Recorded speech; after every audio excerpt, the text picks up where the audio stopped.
Every time Mark woke up, the variables of his reality were identical. It was exactly 7:14 a.m. Rain tapped softly against the window pane, a delivery truck honked outside, and his alarm buzzed exactly once.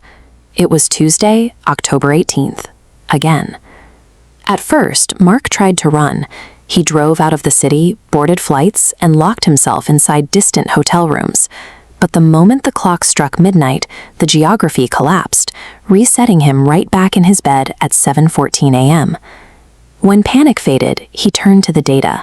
With unlimited time, he began to experiment. He memorized stock market movements, mastered the piano, studied new languages, and earned degrees. But mastering a skill requires a future to use it in. Without forward progression, his achievements lacked weight. Life had become a predictable, mechanical routine.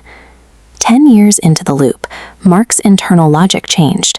He realized that his actions left no permanent signature on the world. He stopped following the rules. He took money from banks, shared strangers' darkest secrets, and walked into homes that weren't his. Every violation was wiped clean at midnight.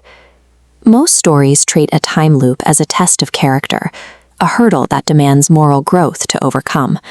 But this environment provided no feedback and required no lessons.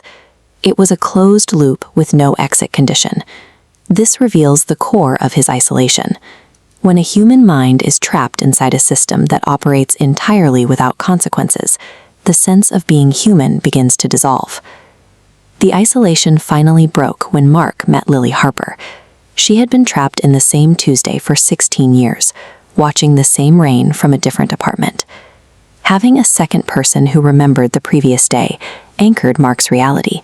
For the first time in over a decade, their shared memory made time feel linear. They spent months comparing their observations of the loop. They realized they had both noticed tiny, nearly invisible inconsistencies in the reset, details that didn't match the perfect repetition they had once assumed.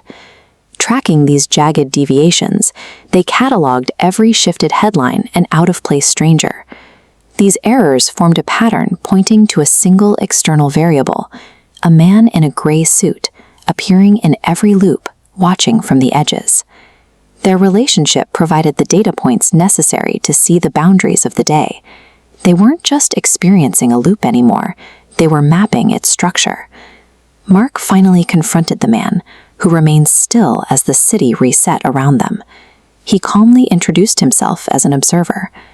The observer described their reality as a cosmic maintenance protocol. Time loops existed to quarantine and repair fractured segments of the temporal timeline. When a timeline splinters, loops stabilize the damage.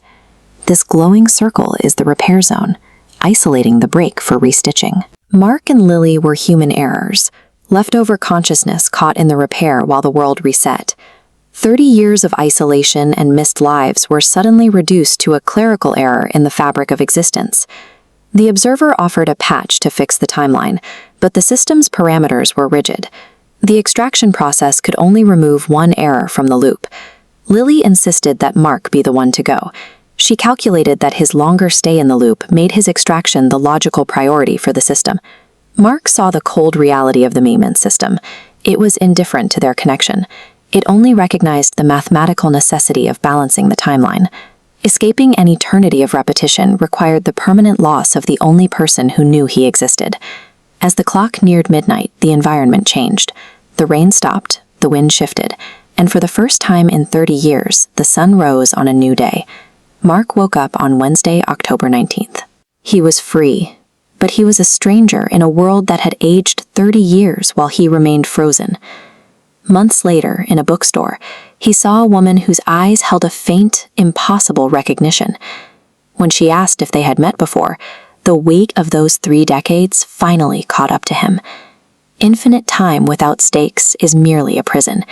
It is the finality of our choices and the risk of losing what we love